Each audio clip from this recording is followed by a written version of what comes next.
So hello everyone. Today on our channel, after a very long time, I am uploading a full-fledged video, and this is because of multiple reasons. But today is also a new starting because आज हम start कर रहे हैं अपना podcast, and I guess this podcast will really help you all. And the main motive of the podcast is the learning, and I hope it will help you a lot.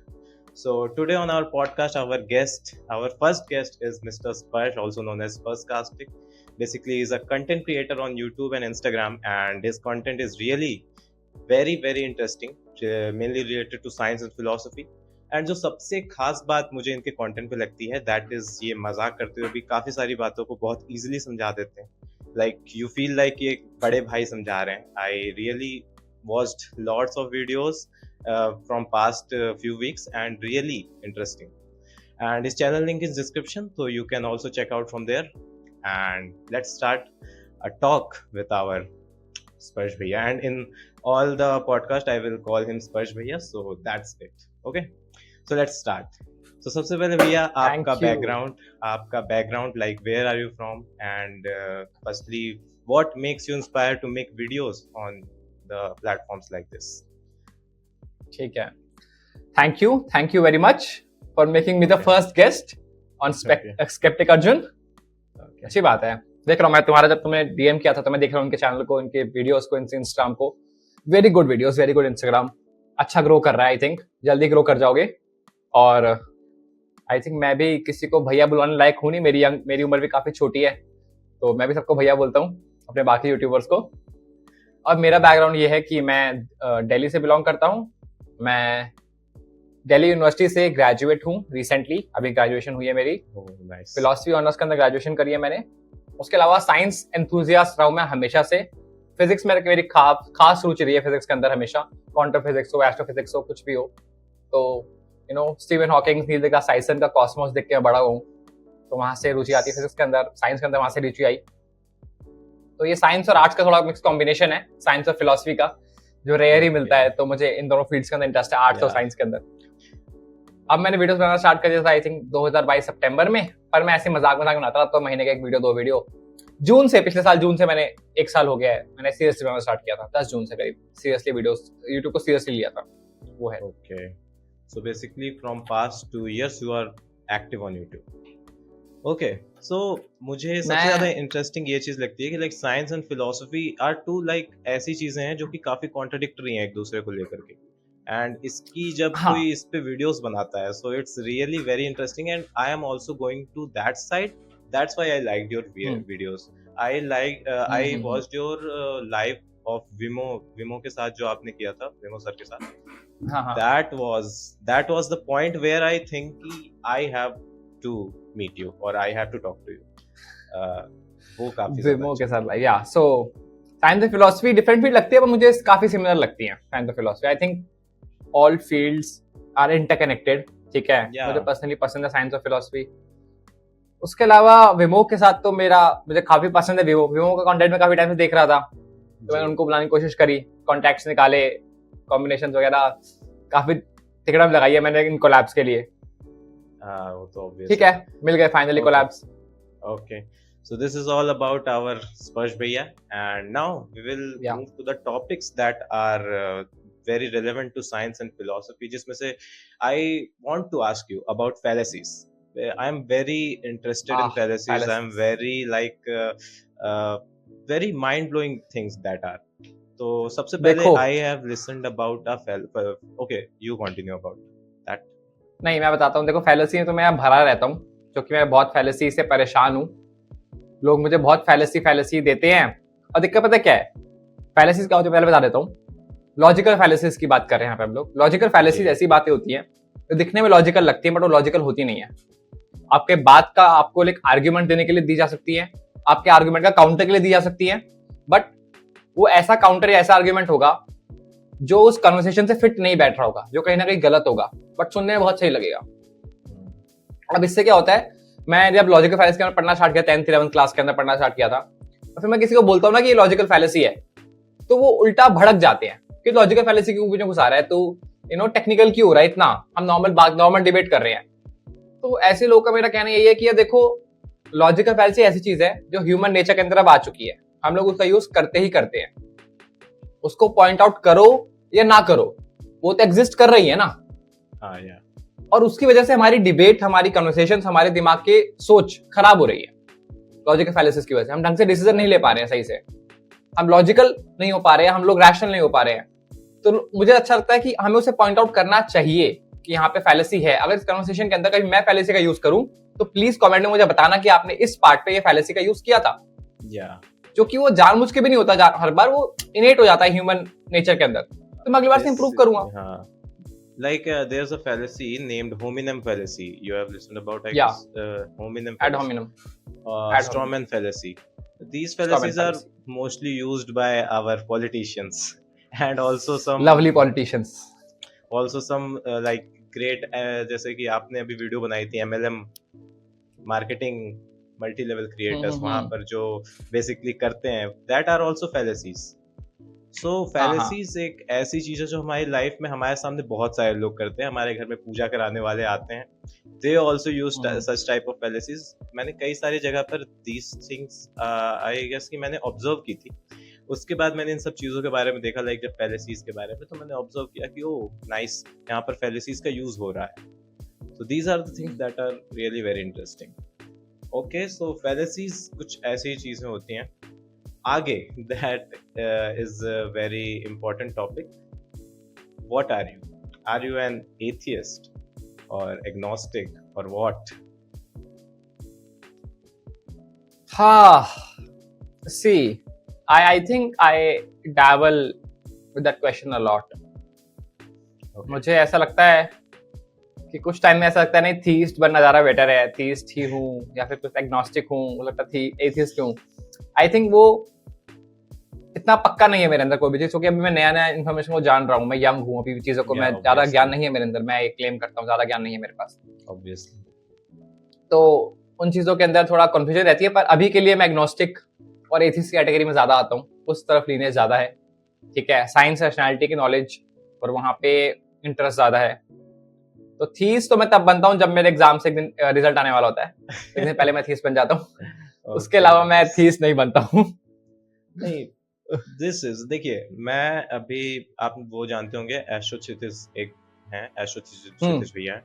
So basically, I have written in my username Astro Atheist in very starting. I guess you have noticed or not.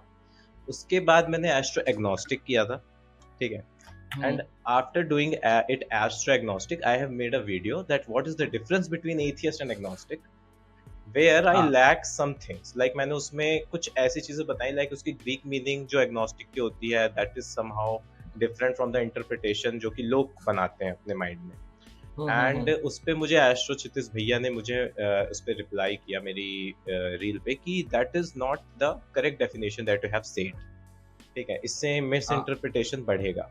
So that things hit me and he says कि उन्होंने बोला, तभी मैंने अपने sceptic किया है, sceptic Arjun, like last मैंने जो किया है।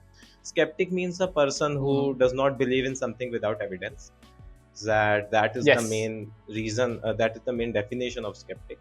So now I am asking you, like, what is the correct difference between atheist and agnostic? चलो मैं एग्जांपल देता हूँ, एग्नोस्टिक और एथिस्ट में क्या फर्क होता है, हम जानना चाहते हैं ना। अब ये डेफिनेशंस जो है ना थोड़ी थोड़ी वेरी करती है हर एक इंसान के लिए। अब एथिज्म हम किसे कहते हैं? एथिज्म इज जस्ट एक क्लेम को डिनाई करना। तुमने कहा भगवान है, मैंने कहा साबित करो, प्रूफ दो। बोलते कोई प्रूफ नहीं है मेरे पास, साबित नहीं कर सकते, बस है। मैं कहा फिर मैं इस बात में नहीं मानता हूँ। अगर तुम साबित कर सकते हो तो मानता हूँ, नहीं कर सकते तो नहीं मानता हूँ। ये एथिज्म हो गया, हमने रिजेक्ट कर दिया, गॉड के क्लेम को रिजेक्ट कर दिया। okay. अब एग्नोस्टिक बंदा क्या कहेगा? तुमने कहा भगवान है, वो कहेगा यार मुझे नहीं पता। तुम प्रूफ कर सकते हो या नहीं कर सकते हो? कहेगा यार मुझे नहीं पता, मुझे नहीं जानना, मुझे लगता है इसका कोई आंसर नहीं है, इस बात का, इस क्वेश्चन का कोई आंसर नहीं मिलेगा कभी भी, तो छोड़ो। तो एग्नोस्टिक थोड़ा सा वैसा है कि आई डोंट नो कि ये बात कभी प्रूव हो पाएगी कि नहीं पाएगी। वो कहता है कि भगवान के बारे में हम कभी जान ही नहीं पाएंगे, क्योंकि भगवान, ये कहना कि भगवान है, ये भगवान को जानना हो गया, है ना, कि भगवान को जानते भी तो कह रहे हैं वो है। तो एग्नोस्टिक कह रहा है तुम जान ही नहीं सकते भगवान को, तुम कैसे कह सकते हो कि है कि नहीं है? तो वो वाली बात। वो एग्नोस्टिक है। So, according to an agnostic, they are making out of the debate themselves कि God है या नहीं। नहीं, उनका अपना पर्सपेक्टिव है, वो कह रहे हैं डिबेट फुलिश है, you can not never know. Okay. वो डिबेट को फुलिश बोल रहे हैं। What do you think there नहीं। exists a term or persons who claim themselves like agnostic atheist? Agnostic atheist, yes, agnostic atheist. अब ये भी डिबेटेबल है। अब मेरे लिए कुछ को कहेंगे ये टर्म ऑक्सीमोरन है, हो नहीं सकता। मैं कहता हूँ ये टर्म हो सकता है। मेरा मानना है ये टर्म हो सकता है। Like I have seen some creators that are really very मतलब काफी ज्यादा इस पे ये लोग डिबेट कर रहे थे कि like agnostic atheist नहीं हो सकता। agnostic atheist is not a word। आपने भी I guess देखा होगा, मैं नाम नहीं लूंगा, बट काफी सारे ऐसे डिबेट्स हुई हैं। होती हैं, नो डाउट होती हैं। हाँ, so ठीक है। according to you agnostic atheists exist? According to me, यार ये वाली बात होती है, you can call your self anything. ये सारी डेफिनेशंस और ये वर्ड्स हैं हमने ही बनाए हुए हैं। जब हम फिलोसफी पढ़ते हैं, फिर हम फिलोसफी ऑफ लैंग्वेज पढ़ते हैं, ठीक है। तो फिलोसफी ऑफ लैंग्वेज के अकॉर्डिंग सारे वर्ड्स हमने ही बनाए हैं और हम एक डेफिनेशन अलग कर रहे हैं। तो ह्यूमंस के बनाए हुए वर्ड्स, ह्यूमंस की बनाई डेफिनेशन, ह्यूमन इस पे डिबेट कर रहे हैं कि इसका मीनिंग सही है कि नहीं है। असली में तो किसी वर्ड की कोई डेफिनेशन एग्जिस्ट नहीं करती ना, हमने बनाई हुई है। ठीक है, हमने बताया कि तू अगर ये करता है तो थीस्ट है। हाँ, अगर तू ये करता है तो थीस्ट है, ये करता है तो एथिस्ट है, ये करता है एग्नोस्टिक है। पर बंदा उस स्पेक्ट्रम के बीच में कहीं भी हो सकता है, इस स्पेक्ट्रम से बाहर भी हो सकता है। ठीक है, तो बंदा काफी सारे अप्रोच हो सकते हैं उस चीजों को जाने के, नो। अब एक भगवान में जो बंदा नहीं मानता, कह सकता है कि मैं साइंटिफिक हूं इसलिए भगवान में नहीं मानता हूं, ये मेरी अप्रोच है, मैं प्रूव कर सकता हूं कि भगवान नहीं है। या फिर मैं मतलब तुम लोग, तुम्हारे पास एविडेंस नहीं है कि भगवान है, तो मैं उसको रिजेक्ट करता हूं। एक बंदा कह सकता है मेरे साथ इतना बुरा हुआ, भगवान ने मेरे साथ बहुत बुरा किया, इसलिए भगवान को मैं रिजेक्ट करता हूँ, उसके एग्जिस्टेंस को, कि मेरे माँ बाप मर गए, मेरा घर चला गया, परिवार चला गया, गरीब हो गया, अब मैं भगवान को नहीं मानूंगा, भगवान गंदा है, भगवान बुरा है, उसको नहीं मानता। वो भी एक एथिस्ट बन गया। तीसरा बंदा कह रहा है मैं सिर्फ नशे करता हूँ, सड़क पर पड़े रहता हूँ, मुझे पता ही नहीं भगवान है कि नहीं, फर्क नहीं पड़ता, वो डायोजनीस हो गया। तो वो सेम चीज को अप्रोच करने के तरीके हैं। अब एग्नोस्टिक एथिस्ट मेरे लिए वही है कि एक इंसान जो कहता है उसे नहीं पता कि भगवान है कि नहीं, और जो इंसान जो कहता है कि भाई तुम जो कह रहे हो मैं उस पर विश्वास नहीं करता हूँ, ये एक चीज हो सकती है, एग्नोस्टिक एथिस्ट हो सकता है। हो सकता है, दोनों बातें हैं। वो कह रहा है यार तुम्हारी जो बात है वो गलत लग रही है मुझे, मैं तुम्हारे पे विश्वास नहीं करता हूँ, बाकी मुझे खुद को भी नहीं पता है ज्यादा, तो क्या पता क्या हो, कभी जानना पॉसिबल ही नहीं है। हाँ, ठीक है, मतलब तो ठीक है, this is the proper, like हम ये कह सकते हैं कि it all depends on the frame of references. Like सब अपने अपने फ्रेम ऑफ रेफरेंसेस सोचते हैं, सब अपने अपने। अब आज को फिलॉसफी में टर्म्स कम है, कल को फिलॉसफी में कुछ टर्म्स और एडेड होंगे जैसे जैसे रिसर्चेस होंगी। So these are the things. Okay, second next question that is कि names books that made you to dive into philosophy. Oh, critical history of Greek philosophy यहाँ रखी है। Okay, nice. पे लास्ट की जो बुक है, critical history of क्या है, last Greek philosophy.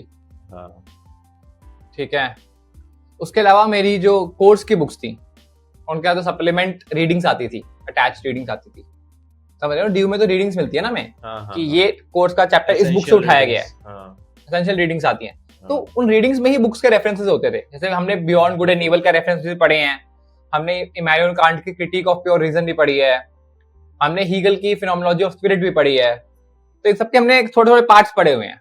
Indian philosophy के ऋग्वेदा, इनफैक्ट भगवत गीता से भी कुछ पार्ट्स पढ़े हुए हैं। तो फिलोसफी तो एक बुक से पढ़ना इज वेरी डिफिकल्ट, और मतलब वेरी बेकार चीज मैं कहूंगा। फिलोसफी तो वाइड स्प्रेड है यार, कहीं से कुछ भी थोड़ा उठा के पढ़ते रहोगे तुम्हें समझ में आती रहेंगी काफी सारे डिफरेंट पर्सपेक्टिव। ओके, तो पढ़ते रहो। मतलब कुछ बताइए फिलोसफी ऑफ रिलीजन के बारे में। लाइक फिलोसफी ऑफ रिलीजन एक ऐसा पार्ट है जो कि काफी इंटरेस्टिंग है। हाँ, बात करते हैं फिलोसफी ऑफ रिलीजन की। तो philosophy of religion latest 6th semester में पढ़ा था मैंने। पहले में डिफाइन करना पड़ेगा फिलोसफी ऑफ रिलीजन क्या होती है और वो थियोलॉजी से कैसे डिफरेंस है। ओके, फिलोसफी ऑफ रिलीजन एक रिलीजन को पढ़ने का ऐसा तरीका है जहां पे हम उससे अटैच नहीं है इमोशनली। क्योंकि हम इमोशनली अटैच होकर पढ़ेंगे रिलीजन से तो हम उसे ढंग से पढ़ नहीं पाएंगे, उसे क्रिटिकली इवैल्यूएट नहीं कर पाएंगे। फिलोसफी ऑफ रिलीजन क्रिटिकल है रिलीजन को लेकर, उसकी अच्छाई बुराई सबको नाप सकता है एक न्यूट्रल पर्सपेक्टिव से, एक आउटर पर्सपेक्टिव से। फिलोसफी ऑफ रिलीजन एक वाइड स्प्रेड सब्जेक्ट है।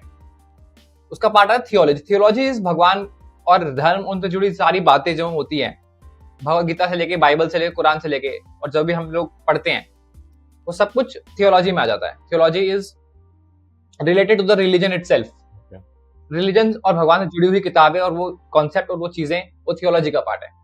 फिलोसफी ऑफ रिलीजन थोड़ा सा ब्रॉडर कॉन्सेप्ट है, समझ रहे हो। और फिलोसफी ऑफ रिलीजन के अंदर आता है कि हम जानते हैं कि रिलीजन कैसे वर्क करता है और रिलीजन कैसे वर्क कर सकता है। और उसके अंदर देखते हैं कि क्या साइंस और रिलीजन साथ में जा सकते हैं, क्या हम रिलीजन के वजह से फिलोसफी डेवलप कर सकते हैं। तो इंटरेस्टिंग क्वेश्चन आते हैं इसके ऊपर कि साइंस और रिलीजन क्या साथ में जा सकते हैं। उसका जवाब है, मुझे लगता है हाँ, क्योंकि रिलीजन इंसानों का बनाया हुआ है और वो उन्हीं लॉज से गवर्न करता है। फिजिक्स के वही लॉज हम अप्लाई करते हैं जो रिलीजियस लोगों पे करते हैं, रिलीजन पे करते हैं, और उन्हीं बायोलॉजी के लॉज पे सब कुछ वही लॉज हैं। जब तो हम वो जब प्रेजेंट है हमारे नेचुरल वर्ल्ड के अंदर, तो साइंस मतलब study of the natural world ही होता है। फिजिक्स का मतलब यही होता है। तो क्यों ना हम उसको स्टडी करें साइंटिफिकली, जिनको स्टडी करें। तो मुझे लगता है हमें फिलोसफी और रिलीजन के थ्रू क्रिटिकली स्टडी करना चाहिए रिलीजन को। आपको क्या लगता है कि जो हमारे स्क्रिप्चर्स हैं, लाइक अगर मैं हिंदू रिलीजन को ही ले लूं, तो क्या उसमें चेंजेस किए गए हैं? लाइक काफी बड़े चेंजेस जो कि लोगों ने अपने फायदे के लिए चेंज किया हो? अगेन हिंदुज्म कोई एक चीज नहीं है, बहुत वाइड स्प्रेड है, बहुत सालों से है, बहुत पुराना धर्म रहा है। और धर्म तो बाद में जाके बना, धर्म भी नहीं था, ठीक है। ये तो डिफरेंट डिफरेंट फिलोसफीज जो बाद में जाके धर्म बन जाती हैं। और फिलोसफी से ही स्टार्ट हुए, सारी चीजें फिलोसफी से स्टार्ट होती है, बाद में जाके धर्म बन जाती है। देखो, है ना, कहानियां होती हैं काफी सारी, फिक्शन का भी पार्ट होता है उसके अंदर। अब हैरी पॉटर अगर आज से 5000 साल पहले लिखा गया होता तो आज वो एक धर्म होता। आज डंबलडोर की पूजा हो रही है ना, तो आज वो एक धर्म होता। पूजा हो रही होती हैरी पॉटर की, कि ऐसे जमाने में उन्होंने दुश्मन को मार दिया था, साया था, बुराई, अच्छाई की बुराई पे जीत। टिपिकल हर स्टोरी है ना, हर रिलीजन की हर स्टोरी में यही है ना।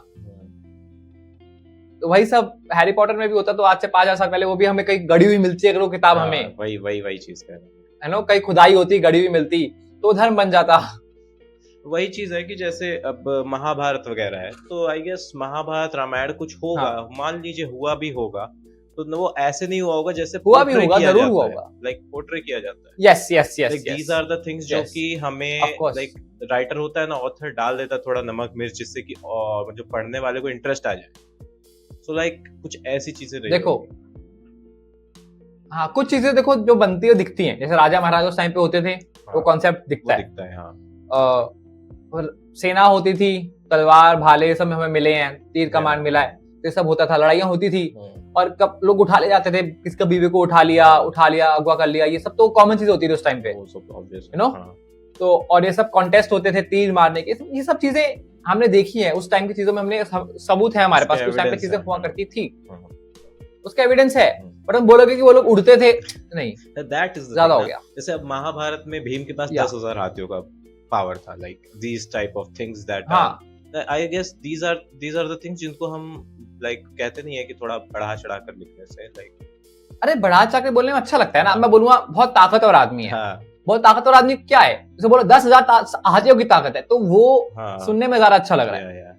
अब 10,000 हाथियों की ताकत तो बहुत ज्यादा होती है यार, इतना किस क्रिएचर के पास, कैसे कौन से ह्यूमन के पास बहुत ज्यादा वो हो जाता है। तो पर वो metaphor wise, symbolism wise, symbolism होता है कविता के अंदर।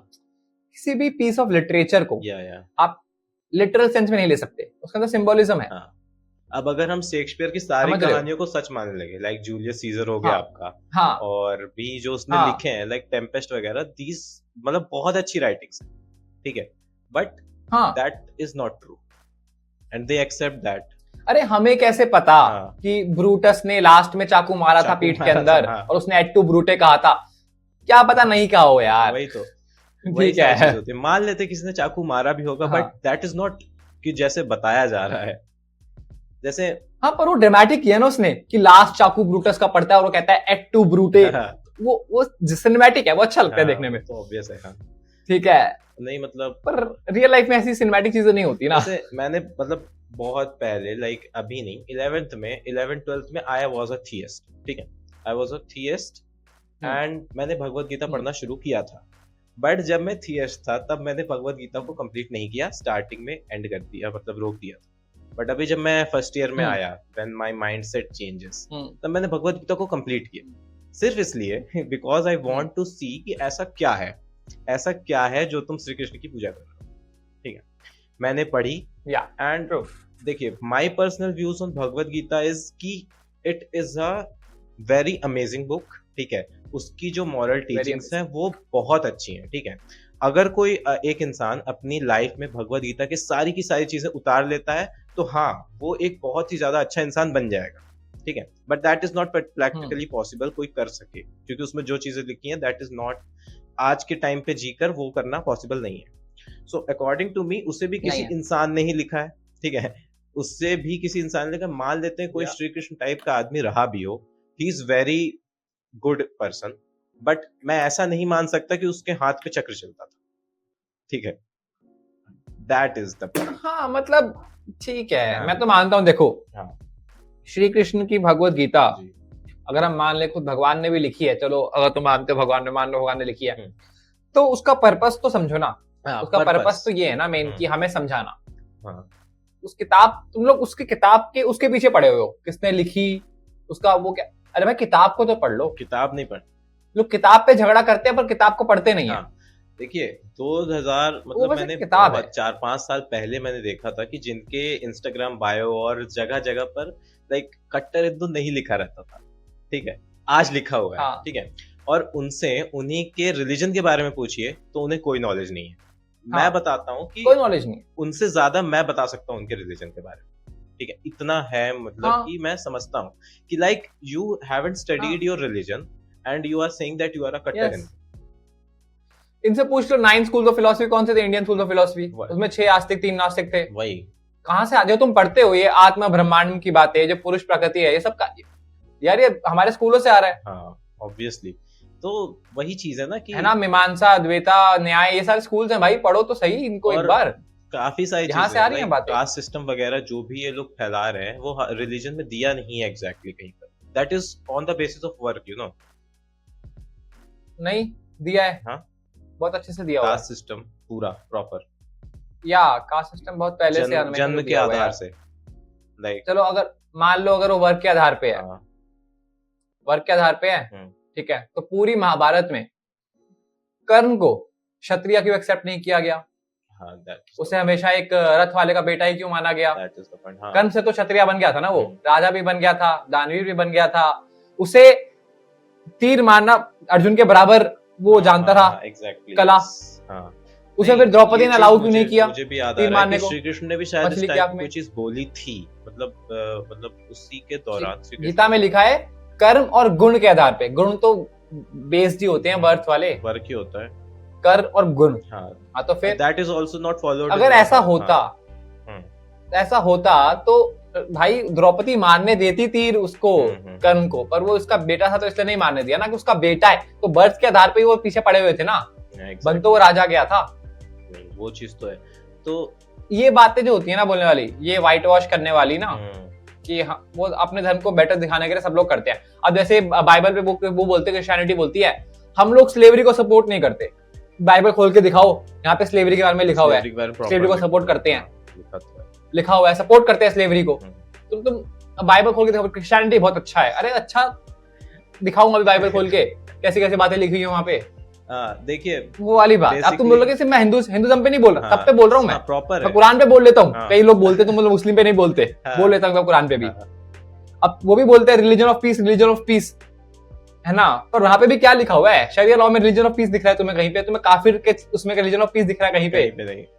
नहीं ना, तो कोई पीस कहाँ है? किसी धर्म में कोई पीस नहीं है। We are not specifying a religion, we are just talking in general। हाँ, कि आप जो कहते हैं वो एग्जैक्टली हो नहीं रहा है। जो आपकी खुद की टीचिंग्स हैं आप उसी को कॉन्ट्रडिक्ट करते हैं। हो ही नहीं सकता। हाँ, हो भी नहीं सकता। रिलीजन में अच्छी टीचिंग्स, रिलीजन एक चीज नहीं है ना, रिलीजन बहुत लोग ये सोच है, बट वो काफी अच्छी टीचिंग्स है, क्योंकि बहुत लोग ही सोच है ना। तो वही कुछ लोगों ने अच्छी बातें लिख दी, कुछ लोगों ने बुरी बातें लिख दी, वो सारी मिला के एक कंपाइलेशन बन गया। दैट इज लाइक कि मैंने जैसे पुराने समय में तो लिखा नहीं जाता था, जब वो बोला जाता था तो कोई सुनता कुछ था, फिर वो आगे कुछ ट्रांसफर करता था, फिर वो आगे ट्रांसफर होते होते एवोल्यूशन हुआ। That is the evolution of scriptures जो हम देखते हैं। तो दीज आर द थिंग्स काफी ज्यादा। हाँ, अरे अगर हम फिलॉसफी के नजरिए से देखें जी हाँ, तो फ्रेडरिक नीचा भी बहुत बुरा इंसान था यार। बात और उसकी फिलोसफीज काफी अच्छी थी। फिलॉसफीज काफी अच्छी है। ओशो भी कोई अच्छा इंसान नहीं था, ओशो भी कोई अच्छा इंसान है, डॉक्यूमेंट्री देखो, ओशो भी कोई अच्छा इंसान नहीं था, पर ओशो की फिलोसफी बहुत अच्छी है। फिलॉसफी अच्छी है। तो तुम किसी की फिलोसफी को एज अ फिलोसफी समझ के अच्छे पार्ट्स ले लो, बुरे पार्ट्स निकाल दो, है ना। फिलोसफी को फिलोसफी समझ के अच्छे पार्ट ले लो, बुरे पार्ट निकाल दो। तुम उसको डीफाई कर दोगे कि ये जो कह रहे हैं 100% सच है, भगवान है, हाँ 100% में दिक्कत है। तुम 90% बोल लो, 80% बोल लो, 50% बोल लो, वो सब ठीक है, तुम 100% बोल के उसे वो कर रहे हो। 100% परफेक्ट तो कोई चीज नहीं हो सकती, ये हम भी जानते हैं, सब जानते हैं कि 100% हाँ, परफेक्ट हाँ, कुछ हाँ. नहीं हो सकता। That is the point. And Yes. Second thing ये है कि जब आप ऐसी मैं किसी भी स्क्रिप्चर को उठा लूं, आइदर वो बाइबल हो, कुरान हो और गीता हो, उन सब में हमें फ्लॉज देखने को मिलते ही मिलते हैं। और दूसरी चीज ये है कि अगर आप उस फ्लॉज को एक्सेप्ट करके उसे हटाएंगे, नलीफाई करेंगे उस फ्लॉज को, तब तो वो अच्छा रहेगा। लाइक आपने देखा होगा कि लाइक आज से बहुत सारे पहले थ्योरीज, जब पीरियोडिक टेबल नहीं बनी थी, तो वो डॉबर्नियर ट्रायड आए, फिर न्यूलैंड्स आए, फिर आपके बोर आए, फिर ठीक है मेंडलीव आए, ठीक है। तो हमने सारी चीजें एक्सेप्ट करी कि हाँ ठीक है वो गलत थी। But if we stopped accepting the things कि हम चेंज नहीं लाना चाहते हैं, तो वो खराब हो जाएगा। लाइक आप वेदों को उठाते हैं और वेदों को कहते हैं कि जो आज से 100 साल 5000 साल पहले था वो अभी भी है। So that is the point जहाँ पर हम गलत हो जाते हैं। Like change is the nature ना, change nature का रूल है। या आई थिंक इट्स ओके यार, इतने हजारों लोगों के साथ वो हाथों से किताब जाती है, कल्चर लाखों करोड़ लोगों से मिलके बनता है, सबके ओपिनियंस मिक्स हो जाते हैं एक ही कल्चर में, यू नो। हाँ, वही आपको यहाँ पे बोल देगा कि, अब यहाँ पे कोई बोल देगा कि ऐसे कपड़े मत पहनो, इंडियन कल्चर के खिलाफ है, और वही इंडियन कल्चर में जहाँ पे ब्लाउज और ब्राई नहीं होती है, हाँ ऑब्वियसली काफी सारे, वो भी इंडियन कल्चर है। और देखिए मैंने ये चीज देखी है कि लाइक अगर आप ग्रीक गॉड्स को ऑब्जर्व करेंगे, रोमन गॉड्स को ऑब्जर्व करेंगे, और आप इधर हिंदू गॉड्स पे आएंगे, आपके ज्यूस इधर इंद्र, ठीक है, और उधर सरस्वती हैं, और उधर आपकी एक जो इसकी विजडम की क्या नाम, मुझे नाम एग्जैक्टली याद नहीं आ रहा है। तो काफी सारी सिमिलैरिटीज देखने को मिलती हैं दोनों रिलीजन। इसके ऊपर मैंने सोचा था कि मैं थोड़ी बहुत रिसर्च करूंगा, थोड़ी बहुत रिसर्च की भी थी। So that is the point where I guess कि जो हमारे ये सब चीजें, ये सब एक दूसरे से वेस्टर्न से भी मिलके जुड़े, या तो हमारे तरफ से वेस्टर्न में गए हैं या वेस्टर्न से हमारी तरफ आए हैं। अरे वो तो करते ही थे लोग, तो जाते ही थे उधर, जैसे कि हम कहते हैं आर्यन इन्वेजन थ्योरी, इन्वेजन नहीं था वो, माइग्रेशन था। वो तो लोग माइग्रेट करे थे, माइग्रेट तो करते ही हैं, माइग्रेट हम भी करते हैं, वो भी करते हैं, माइग्रेट करते हैं आपस में, ठीक है। तो माइग्रेट करते हैं ना, तो उससे कल्चर एक्सचेंज होते हैं, और वही होता है, एक होते हैं मोनोस्टिक रिलीजन्स, क्रिश्चियनिटी, इस्लाम, जूइज्म एक को मानते हैं, एक को सब कुछ है, बाकी हमारे पॉलिस्टिक हैं। और पॉलिस्टिक में सिमिलर चीजें मिल जाती है, जैसे इजिप्ट में थे कोई पॉलिस्टिक था, जो नॉर्वे साइड के नॉर्स गोड्स थे, जैसे थॉर वगैरह, वहां पे वो भी पॉलिस्टिक था, वाइकिंग्स टाइप लोग, समझ गए, वो पॉलिस्टिक था वो, कि मतलब मल्टीपल गॉड्स अपने अपने डिपार्टमेंट बांध रखा है, इसका गॉड ये, इसका गॉड ये, इसका गॉड ये, इसका गॉड ये, तो सिमिलैरिटी मिल ही जाती है। मतलब मुझे अच्छी बात ये लगती है, सबसे अच्छी बात पता क्या है, अब Greek gods Indian gods similar है काफी जगह, बट आप ग्रीस में जाके बोलोगे ना कि आपका भगवान ऐसे, तो उन्होंने ये किया था, तो इस बात को एक्सेप्ट करते हैं। समझ रहा हूं मैं। They accept it, they are not like कि हाँ तुमने हमारे भगवान को कैसे बोल दिया, ये कैसे बोल दिया, ये कैसे, वो ये लोग नहीं झगड़ा नहीं करते बैठ के यहाँ पे कि सच ही था, हिस्ट्री ही थी, ये ही था। दे आर चिल कि हाँ हमारे गॉड्स की स्टोरी है और हमें पता है वो ऐसे ही थे, इट्स ऑल फाइन, अच्छे बुरे दोनों टाइप के थे, और इट्स ऑल फाइन। और वो माइथोलॉजी ही मानते हैं, माइथोलॉजी को, उस पर झगड़ा नहीं करते बैठ के कि हिस्ट्री थी। वही चीज है। और सेकंड थिंग, ग्रीक रिलीजन ले लीजिए, रोमन रिलीजन ले लीजिए, उनके गॉड्स ने बहुत कुछ किया है, ठीक है। मैंने काफी ज्यादा एक टाइप पे रिसर्च की थी, काफी सारा देखा था, तो बहुत सारी चीजें हैं। आप बहुत घटिया लोग थे उनके गॉड्स। वही चीज है, काफी ज्यादा, हाँ वही चीज। उनकी स्टोरीज में क्या है, गॉड धरती पे आके यहाँ पे रेप कर रहे हैं, मर्डर कर रहे हैं, तो फिर ऐसी स्टोरीज होंगी तो वो तो, और अच्छी बात है यार, वो एक्सेप्ट करते हैं, घर में कर रहे हैं, वही चीज नहीं। हाँ वो इट्स ओके, इट्स पहले जमाना ना बहुत अलग हुआ करता था। देखिए मैं आपको पहले जमाने में मर्डर, रेप, अगवा कर लेना, मार धाड़, ये सब चीजें ज्यादा कॉमन थी जितनी अब है उससे। तो लॉ एंड ऑर्डर इतना स्ट्रॉन्ग नहीं होता था, पेट्रियार्की ज्यादा थी, लॉ एंड ऑर्डर इतना वीक था, और लोग वायलेंस से काफी अकस्टम थे, वायलेंस काफी कॉमन था। लोग जिंदा जला रहे हैं, कोई जिंदा जला रहे हैं, राजा टॉर्चर कर रहे हैं, पब्लिक में एग्जीक्यूशंस हो रही हैं, चीजों को एक्सेप्ट करते थे उस टाइम पे। दैट इज द पॉइंट कि कुछ चलता था। हाँ, तो मैं एक इंसिडेंट वो शेयर करना चाहूंगा। दैट इज कि जो आपकी सरस्वती जी है, लाइक सरस्वती जी का जो एग्जिस्टेंस है, जो ओरिजिन है, वो क्या था। ये एक टाइम पे जब हमारे सेमेस्टर एग्जाम्स चल रहे थे, लाइक हो सकता है 2-3 दिन में हमारे सेमेस्टर एग्जाम्स थे, एंड वी वर लाइक कि जब मैं घर से गया था तो मेरे पास सरस्वती जी की एक छोटी सी मूर्ति थी। मैं रूम में गया, आई ओपन माई कबर्ड और निकाल कर मैंने रखा। मैंने अपने फ्रेंड से बोला चलो अब पढ़ते हैं, अब शायद समझ में आ जाए। तो थोड़ी देर में हम दोनों ने स्टार्ट किया कि सरस्वती जी का ओरिजिन कहाँ से आया है। तो सरस्वती जी के ओरिजिन में हमें गूगल किया हमने। मैं अपना लैपटॉप लेकर बैठा, वो अपना लैपटॉप लेकर बैठा, एंड वी फाउंड कि there are 2 different stories about Saraswati, that is in Matsya Purana and Bhagavata Purana, जो कि अलग अलग है। तो हमने मत्स्य वाली पढ़ी, ठीक है। मत्स्य पुराण में बेसिकली ये दिया था कि जो ब्रह्मा जी थे उन्होंने क्रिएट किया सरस्वती जी को, आई गेस आपको पता होगा इसके बारे में। और उसके बाद ब्रह्मा जी ने क्रिएट करने के बाद उस सरस्वती जी की ब्यूटी से वो खुद इतने ज्यादा ऑब्सेस्ड हो गए, like he start steering her and at that point वहां पर Saraswati ji left side shift हुई। उनके सर के एक और सर आ गया, पीछे गई एक और सर आ गया, लेफ्ट में गई एक और साइड सर आ गया। जब इन सब से हार गई वो, तो वो ऊपर गई। जैसे ही वो ऊपर गई, ऊपर एक सर और आ गया। एट इस पॉइंट पे जो शिव जी थे वो थोड़े आउटरेज हो गए। वो अपनी तीसरी आंख खोल के तांडव वगैरह स्टार्ट कर दिया और वो ब्रह्मा जी का ऊपर वाला सर उड़ा दिया। और उस पाप के पश्चाताप के लिए वो एक साउथ के एक मंदिर में गए थे। साउथ की एक जगह जाकर उन्होंने पश्चाताप किया था शिव जी के श्राप से मुक्त होने के लिए। तो वहां पर एक मंदिर बना हुआ है आज भी। सो उसके बाद एट द एंड जब नहीं रुके ब्रह्मा जी, तब सरस्वती जी ने शादी कर ली, ठीक है। So this is the part where हमने ये देखा कि ब्रह्मा जी जो कि क्रिएटर ऑफ द यूनिवर्स हैं, holds a very good character, you know. So तो ये सारी चीजें मतलब हमने पढ़ी थी। फिर उसके बाद जब हम वापस गए, हमने ये थोड़ा 1-2 थियस्ट लोगों से बात करके ये चीजें बताई, तो वो हमारे पास आते हैं कि मत्स्य पुराण की कहानी है, भगवत पुराण में अच्छे हैं वो। So how can we consider your God? Like मैं क्या बताऊं, मतलब काफी सारी स्टोरीज हैं। आपने रामायण को भी देखा होगा, काफी सारे लोगों ने अलग लिखा है, तुलसीदास ने अलग लिखा है, वाल्मीकि जी ने अलग लिखा है, तो काफी सारे चेंजेस किए हैं। So how can we so sure about the scriptures कि ऐसी हुआ होगा? These are the points. ठीक है, आई थिंक श्योर क्यों होना है, मुझे ये इंग्लिश पे डिबेट का कोई फर्क नहीं पड़ता कि श्योर है कि नहीं, श्योर क्यों होना है। अच्छी बातें लिखी हैं, पढ़ो समझो। अच्छा, मुझे खुद पढ़ना अच्छा लगता है महाभारत को, मैं खुद पढ़ता हूँ, मुझे अच्छी लगती है, मुझे कहानियां पसंद है। But don't make it Hinduism की कहानियां बहुत पसंद है। Don't make it superstitious. Don't make that the दूसरों को मारो मत इसके लिए। बिजनेस बस बनाओ। हाँ, बिजनेस सिंपल इज दैट। किसी की जान मत लो इस चक्कर में, ठीक है। ऑब्वियसली किसी की जान मत लो। अपना पढ़ो, खुश रहो, पूजा करो अपनी, कोई दिक्कत नहीं है। मैं किसी अगेंस्ट नहीं हूँ। मंदिर जाओ, पूजा करो, अच्छे से पढ़ो, पाठ पूजा सब कुछ करो भाई, क्या क्या दिक्कत, कोई दिक्कत।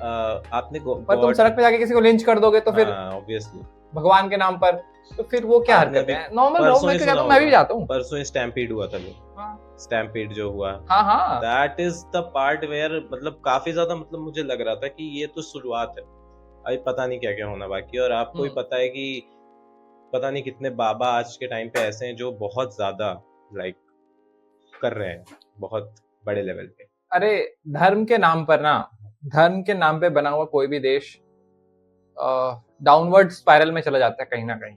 धर्म के नाम पे देश बनाना बहुत बहुत कठिन और डेंजरस जॉब है। इस्लामिक स्टेट के साथ क्या हुआ? इस्लामिक स्टेट्स इतनी बुरी हालत में क्यों चली जाती हैं? क्योंकि धर्म को कॉन्स्टिट्यूशन से ऊपर मान लेते हैं। They want to धर्म को कॉन्स्टिट्यूशन से ऊपर मान लेते हैं। They want to rule the country on the basis of their Quran. उनके पास नॉट कॉन्स्टिट्यूशन और राइट्स और ह्यूमन राइट्स ऑन कुरान। ये यहाँ पे गलती हो जाती है। इफ यू वांट टू, देखो, constitution of India should always remain above any religious text और एनी रिलीजियस बुक और कल्चर और कुछ भी। समझ रहे हो? अगर तुम्हारे रिलीजन में औरतों के ऊपर अत्याचार लिखा हुआ है, चाहे वो सती के थ्रू हो या शरिया के थ्रू हो, पर कॉन्स्टिट्यूशन में औरतों को जो राइट्स मिलते हैं वो बात ऊपर है धर्म से बात से, समझ रहे हो? तो कॉन्स्टिट्यूशन को हमें पैर रखना चाहिए हमेशा, ये आपको ध्यान रखना चाहिए कि आपके देश, अगर देश को चलाना है तो कॉन्स्टिट्यूशन ऊपर होनी चाहिए। उसके लिए लोगों ने पता नहीं कितने बलिदान दे दिए, लोग आज भी कहीं कहीं पर ऐसा है कि इसको करते हैं, बहुत जगह है, काफी सारी कम्युनिटीज आज भी इंडिया में है ऐसी जो काफी सारी ऐसी चीजों को मानती हैं जो कि टोटली गलत है। एट लास्ट मैं एक चीज और पूछना चाहता हूँ, like what are your views on homosexuality? That is the part. Homosexuality is natural भाई, मैंने कल ही इसके ऊपर पॉडकास्ट, परसों नहीं, हाँ आई गेस आपने किया पॉडकास्ट के ऊपर। मैंने इसके ऊपर बायोशाला भैया जो है, अंकित भैया जो है, उनके साथ पॉडकास्ट किया है। वो एमएससी हैं बायोलॉजी के अंदर, ठीक है, मास्टर्स कर रखी है, वो एन अकेडमी के टीचर रह चुके हैं और वो बहुत डीप साइंस कम्युनिकेटर है, बहुत डीप बातें करी थी उन्होंने, बहुत अच्छे से बताया था हमें साइंटिफिकली कि क्यों होमोसेक्सुअलिटी बिल्कुल नेचुरल है, होमोसेक्सुअलिटी बिल्कुल मतलब बिल्कुल नॉर्मल है और ह्यूमन जेनेटिक्स से रिलेटेड है, हमारी बायोलॉजी के अंदर पाई जाती है और बहुत जानवरों की बायोलॉजी के अंदर पाई जाती है, and it's perfectly normal, it's nothing to be, मतलब इसमें झगड़ा है ही क्यों? ऑब्वियसली अगर दो लोग आपस में प्यार करते हैं तो मैं इस पे झगड़ा क्यों कर रहे हो? I don't know why people झगड़ा क्यों करते हैं साथ। हाँ वही चीज है कि मैंने काफी सारे लोगों को, मैंने इधर जब मैं इधर आया, लाइक मैं दिल्ली से वापस आया, मैंने काफी ज्यादा ये चीज देखी कि like people are very very very against the homosexuality जैसे। ओके तो बहुत ज्यादा अच्छी टॉक्स हो गई आज, काफी सारी हमने बात बहुत करी, टॉक्स हो गई हैं, बहुत सारी बातें करी, एंड आई रियली एंजॉयड, मतलब काफी कुछ सीखने को मिला मुझे। एंड यू नो उस दिन एस्ट्रो क्षितिज भैया ने जब मुझे बोला कि लाइक किसी भी एक फिलॉसफी से, किसी भी एक चीज से अपने नाम को लिंक मत करो, लाइक अगर हम लिंक कर देंगे एग्नोस्टिक एथियस्ट, तो हमारा जो माइंडसेट है वो मतलब जो हमारी नॉलेज है वो एवोल्यूशन में है प्रॉपरली। अभी मैं कितने साल का हूँ, अभी मुझे काफी सारी नॉलेज एक्वायर करनी है, अभी कुछ आता ही नहीं है। तो जैसे जैसे टाइम टू टाइम हम नॉलेज एक्वायर करेंगे, हमारा माइंडसेट हो सकता है चेंज। So that's why किसी फिलॉसफी से खुद को लिंक नहीं करना चाहिए। That is the point कि मैंने अभी skeptic रख दिया है। Skeptic is a person who believes in something with evidence, evidence लाओ चीज हो जाएगा विश्वास। That is the point। और काफी ज्यादा मजा आया भैया बात करके, आई होप आपको भी अच्छा लगा होगा। Thank you and again sorry कि मैंने लाइव नहीं था, ये नहीं बताया आपकी। नहीं मैं आपको थोड़े फाइनल वर्ड्स बोल देता हूँ कि किसी को हेट मत करो, थीस्ट होने में कोई बुराई नहीं है, एथिस्ट लोग अपने आप को सुपीरियर नहीं समझते हैं, ठीक है, वैसे धर्म को मानना है मानो। देखो मैं भी ना, अगर मैं तुम्हें दिखाऊं, अपने वॉलेट के अंदर ये रखता हूं, दिस इज निशान चिन्ह साहिब है ना, दिस इज फ्रॉम खालसा पंथ, सिखिज्म से आता है, ये खालिस्तान का नहीं है, पहले बता दूं प्लीज, प्लीज बता दो तुम लोग, ये सिखिज्म का वो है। अब मैं वो इसलिए रखता हूँ क्योंकि जो मुझसे लोग प्यार करते हैं, जो मेरे आसपास लोग हैं, वो थीस्ट लोग हैं और वो मानते हैं भगवान में। तो मेरी माँ अगर भगवान को मानती है तो उनको मैं उनके अगेंस्ट थोड़ी जाऊंगा, या मेरे आसपास के लोग भगवान को मानते हैं, हेट करने की जरूरत नहीं है। हाँ, मेरे अब जैसे मेरे दोस्त सर झुकाना, मंदिर जाते हैं, मैं अपने दोस्तों के साथ मंदिर जाता हूँ, मैं अपने चप्पल बाहर उतारता हूँ, मैं चप्पल बाहर उतारता हूँ, इसका ये मतलब नहीं है कि आई एम थियस्ट, इसका ये मतलब I respect their feelings, I respect there sentiments. Yes, that is the point. Yes. I respect them. कहीं भी सर झुकाने से आप छोटे नहीं बन जाते हो। सर जहां झुक जाए झुका देना चाहिए। बड़े कोई तो आपको तो बड़ा कहता है कि झुका लो, तो कोई बात नहीं, चाहे वो आपकी नजर में गलत कह रहा हो। मैं कई बार मैं मंदिर काफी बार अपने दोस्तों के साथ मंदिर जाता हूँ, मैं काफी बार गुरुद्वारा गया हूँ, काफी बार मैं यहाँ तक कि मस्जिद भी गया हूँ। तो that is not the point where कि मैं अगर चला जाऊंगा तो या तो लोग क्या कहते हैं, मैं आपको बता रहा हूँ, काफी सारी ऐसी वीडियोस हैं, मैं नाम नहीं लूंगा, वो एक बाबा है बेसिकली, ही से कि जो नास्तिक है वो बर्बाद है, ठीक है, वो पापी है, वो नष्ट हो जाएगा, उसका नाश हो जाएगा एंड ऑल, ठीक है। मेरे चरणों में कोटि कोटि प्रणाम। नहीं वो वाले नहीं है, दूसरा है, वो थोड़े बड़े वाले नहीं है, विराट कोहली गए थे बस, इतना है। अच्छा, और इसके ऊपर एक क्रिएटर है, उनका नाम वो है, कोई प्रवचन मतलब कोई लेक्चर्स ऑफ गौरव करके कोई तो है, उन्होंने वीडियो बनाई थी, उस पे प्रॉपर वीडियो बनाई थी, वो एथियस्ट ही हैं। हाँ लेक्चर्स ऑफ, हाँ ठीक है, जानता हूं मैं, ठीक है भैया। बहुत मजा आया आज साथ बात करके, आई होप व्यूअर्स को भी काफी ज्यादा मजा आया होगा, एंड ऐसे काफी सारे सेशंस हम करते रहेंगे इन फ्यूचर, काफी सारा। आई गेस अगर मौका मिला तो हम साथ में बैठ के पॉडकास्ट करेंगे, दैट विल बी साथ में बैठ के करेंगे, बिल्कुल करेंगे। Good opportunity for me and for you also. Yeah. So and करते हैं आज का Yeah. पॉडकास्ट, काफी ज्यादा लंबा हो गया है आई गेस। इस वीडियो को यार शेयर करना, इंस्टाग्राम हैंडल्स दोनों के यहाँ पर जाकर फॉलो करो इंस्टाग्राम पे, बिकॉज इंस्टाग्राम पे यहाँ से ज्यादा ज्ञान मिलता है काफी ज्यादा शॉर्ट वे में, तो वो लेने में ज्यादा अच्छा लगेगा। और हम लाइव भी करेंगे I guess in future Instagram की, तो वहां पर भी काफी ज्यादा नॉलेजेस मिलेंगी। और यूट्यूब को तो सब्सक्राइब करना ही है, बिकॉज ऐसे काफी सारा कंटेंट इन फ्यूचर आ ही रहा है। सो तब तक के लिए इतना ही, बाय बाय, टेक केयर और subscribe to the channel. Thank you. Bye.